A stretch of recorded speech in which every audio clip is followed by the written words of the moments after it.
ഒറ്റ ദിവസം കൊണ്ട് നമുക്ക് തഞ്ചാവൂർ വേളാങ്കണ്ണി പോയി വന്നാലോ? എന്നാൽ കഴക്കൂട്ടത്തു നിന്നും രാത്രി 6-ന് സ്ലീപ്പർ ബസ്സിൽ നമ്മൾ യാത്ര തിരിച്ചു. ഉറക്കം മിനിറ്റുകൊണ്ട് തന്നെ പ്രകൃതി രമണീയമായ കാഴ്ചയാണ് കണ്ടത്. അപ്പോൾ തന്നെ എന്ത് മൂഡോണായി, മൂഡോണായി.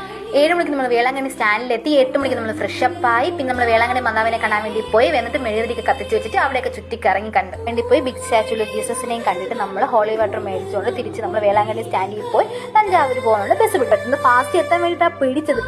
ഞാൻ പോയത് ഒരു ഓട്ടോ പിടിച്ചു. എവിടെ പോകാൻ? തഞ്ചാവൂർ പാലസ് കാണാൻ വേണ്ടി പോയി. നമ്മൾ ശിലായുധങ്ങളും ആദ്യത്തെ യുദ്ധമുറകളും തുരങ്കപാതയ്ക്ക് കണ്ടിട്ട് ഒരു 4 മണിയായപ്പോൾ തിരിച്ചിറങ്ങി. നേരെ തഞ്ചാവൂർ ടെമ്പിളിൽ ചെന്ന് ഒരു മുല്ലപ്പൂക്കം മേടിച്ച് തലയിൽ ചൂടിയിട്ടുണ്ടായിരുന്നു. അതിനുശേഷം നമ്മൾ ശിവഭഗവാനെ കണ്ടു തൊഴുതു. ശേഷം നമ്മൾ ടെമ്പിൾ മൊത്തം ചുറ്റി നടന്ന് കണ്ടു. ഓരോ കൊത്തുപണികളും നോക്കി നിന്ന് കണ്ടു. ഗോപുരം എന്ന് പറയുന്നത് കണ്ടെത്താ ദൂരത്തിരിക്കണം. എന്ത് രീതിക്കാ ചെയ്ത് വെച്ചിരിക്കുന്ന ഒരു അത്ഭുതം തന്നെയാണ്.